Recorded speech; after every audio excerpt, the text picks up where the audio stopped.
Bonjour les amis, j'espère que vous allez bien, bienvenue pour cette nouvelle vidéo et aujourd'hui nous allons parler ensemble de procrastination. Peut-être que tu sais déjà ce que c'est et c'est très bien, peut-être que tu ne sais pas, c'est pour ça que je t'invite à rester et à continuer à regarder cette vidéo et je te donnerai ensuite une liste de 8 conseils pour arrêter, éviter de procrastiner. Et le dernier conseil notamment est très simple mais très puissant, c'est pour ça que je t'invite à rester vraiment jusqu'à la fin de cette vidéo. J'espère que tu es prêt, c'est parti! Et avant de t'expliquer très simplement ce qu'est la procrastination, je me présente comme d'habitude pour les personnes qui ne sont jamais venues sur cette chaîne. Moi je m'appelle Lohan, la chaîne s'appelle l'épargne 2020, et ici on parle de finances personnelles, d'astuces, de minimalisme, de frugalisme, d'argent de manière générale. Alors c'est parti, on répond à la question « Qu'est-ce que la procrastination ?» Ce mot est un peu bizarre, même s'il est très à la mode depuis quelques années, c'est un mot qu'on entend beaucoup. Et en fait la procrastination c'est très simple, c'est le fait de remettre au lendemain ou à plus tard les choses qu'on est censé faire tout de suite.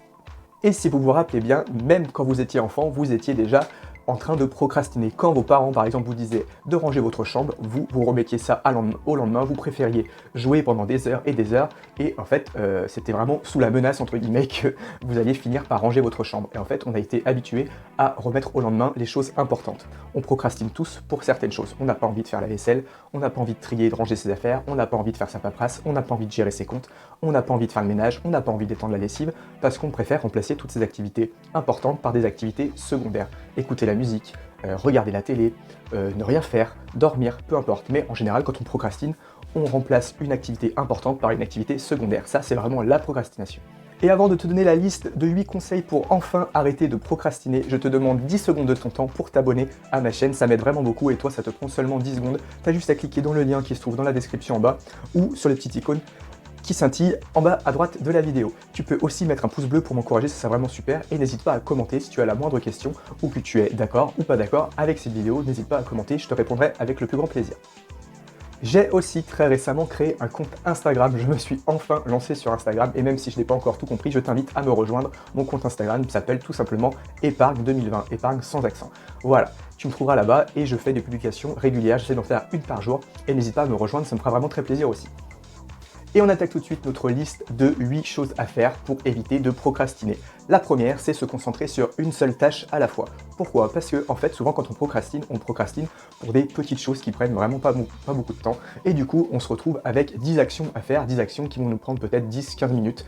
Mais du coup, on attaque d'un côté un petit peu de ménage, puis après ça nous saoule, et après on passe à un petit peu de vaisselle, et puis ça nous saoule, alors on se dit, bon bah je vais commencer par trier mes papiers, et en fait du coup, on commence tout et on ne termine rien. C'est pourquoi, quand vous procrastinez de cette manière, il faut vous concentrer sur une seule tâche, par exemple la vaisselle, boum, vous pliez la vaisselle en 10 minutes, c'est plié, et après vous pouvez, si vous le voulez, passer à autre chose. Mais ne vous étalez pas, faites une chose, finissez-la, et après vous passez à autre chose. Deuxième conseil pour ne plus procrastiner, faire des to-do list. Alors moi ça c'est quelque chose qui fonctionne pour moi parce que j'étais quelqu'un qui procrastinait beaucoup et qui remettait les choses au lendemain, voire au surlendemain, voire à la semaine d'après.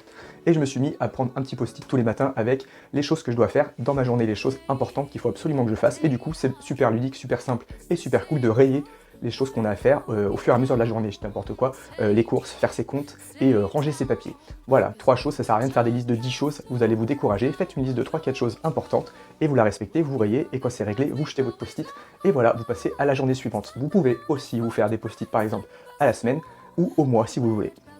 Et avant de passer au troisième conseil, je te rappelle que le conseil le plus simple mais le plus important se trouve en dernier à la fin de cette vidéo, c'est pour ça que vraiment je t'invite à rester jusqu'à la fin. Et on y va tout de suite pour le troisième conseil. Le troisième conseil pour ne plus procrastiner, c'est couper les sources de distraction. Souvent, comme je te le disais, quand tu procrastines, tu remplaces une activité par une autre et on est tous entourés de choses multimédia, de télé, de téléphone et du coup on est vite attiré par quelque chose d'autre. On doit faire la vaisselle mais boum, hop, on a une notification Facebook, Instagram ou ce que tu veux, ou le téléphone qui sonne, ou on t'envoie un message, et bien coupe ces sources de distraction. Tu dois par exemple trier ton linge. Et encore que trier le linge, tu peux le faire devant la télé, ça t'empêche pas, mais par exemple si tu dois faire le ménage, je dis n'importe quoi, range ton téléphone, mets ton téléphone dans un coin le temps de faire ton ménage, et une fois que tu as fait ton petit ménage, eh bien tu peux reprendre ton téléphone. Pareil pour la télé, si tu as des choses importantes à faire, n'aie pas de source de distraction, un film, des clips, ce que tu veux, des jeux vidéo, voilà. Éteins la télé, coupe ton téléphone portable, coupe ton ordinateur portable, et tu verras que tu avanceras beaucoup plus vite. Et quatrième conseil, se fixer des objectifs à la journée, à la semaine ou au mois. Ça, c'est notamment valable pour les choses qui sont plus longues. On ne parle pas d'un petit ménage de 10 minutes ou de 10 minutes de vaisselle. Mais voilà, par exemple, si vous avez, je vais prendre un exemple, décidé d'écrire un bouquin, mais que vous n'aimez par exemple pas écrire, que vous voyez votre objectif de bouquin de 400 pages terminé, vous n'arrivez pas à démarrer, vous n'arrivez pas tous les jours à vous y mettre, eh bien la seule chose que je vous conseille de faire, c'est de découper ces 400 pages en moins de pages. Ou dire par exemple, j'écris 1 page par jour, ou 3 pages par semaine, ou 10 pages par semaine. Et en fait, en découpant votre objectif en objectifs plus petits, c'est tout de suite beaucoup plus motivant. 5e conseil, encore pour les tâches qui sont plus longues et qu'on a tendance à remettre au lendemain, au surlendemain, à la semaine d'après ou au mois d'après, se fixer une deadline. Si par exemple, je reprends l'exemple de mon livre, et que tu te dis dans 1 an, il faut que j'ai terminé mon travail de recherche et que j'ai écrit mon livre, eh bien inconsciemment, tu vas dans ton cerveau mettre des choses en place et avoir des idées et faire des choses tous les jours pour arriver à respecter ton objectif. Parce que si tu t'engages envers toi-même, je peux t'assurer que tous les jours, tu vas travailler, même si c'est que 10 minutes par jour. Il vaut mieux 10 minutes par jour à bosser sur ton projet qui te prendra beaucoup de temps plutôt que 1 heure tous les mois. 6e conseil, celui-là s'applique encore une fois pour les tâches qui sont un peu longues ou très longues et qu'on remet au lendemain. N'hésite pas à prendre des temps de pause quand les choses sont longues et demandent de la concentration. Si tu as un travail par exemple de recherche ou n'importe quoi qui demande vraiment beaucoup de concentration, n'hésite pas donc à prendre des pauses. Au bout d'une demi-heure, si tu n'as pas terminé, tu t'accordes un petit quart d'heure. Si vraiment ce quart d'heure tu veux le consacrer à regarder la télévision, fais-le, mais n'oublie pas de mettre un timer ou quelque chose pour pas rester 2 heures devant la télé, parce que du coup c'est pas productif du tout. Tu peux prendre un bouquin, tu peux te faire une petite séance de méditation qui va te remettre au taquet, mais voilà, accorde-toi des pauses. Au bout d'un moment, si tu te rends compte que tu n'es plus efficace, ça ne sert à rien de continuer. Accorde-toi une pause et reprends après.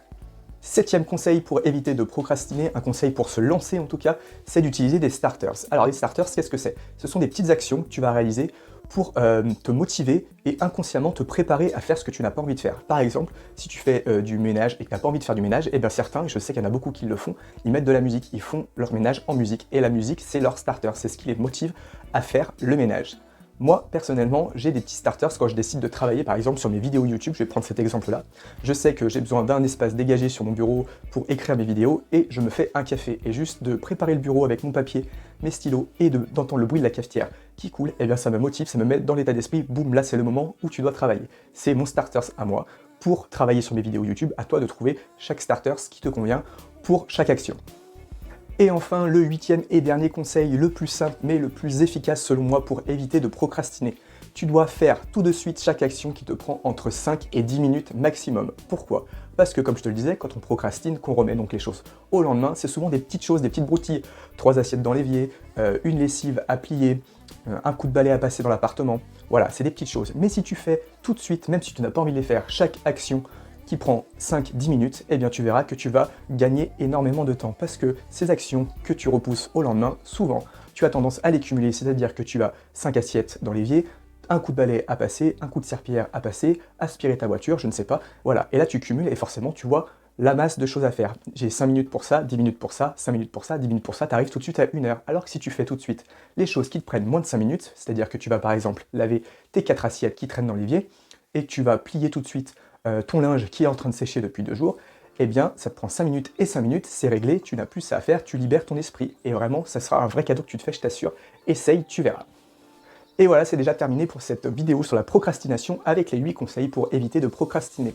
Comme je te le disais, n'oublie pas de me mettre dans les commentaires, est-ce que tu es toi quelqu'un qui procrastine un peu, beaucoup, énormément? Mets-le moi dans les commentaires, c'est vraiment quelque chose qui m'intéresse. Je pourrais par la suite faire une autre vidéo sur la procrastination plus poussée, avec d'autres conseils. Si tu veux, n'hésite pas à me le dire dans les commentaires. N'oublie pas, comme je te le disais, de t'abonner, et je te dis merci, et à très bientôt pour la prochaine vidéo. Allez, salut!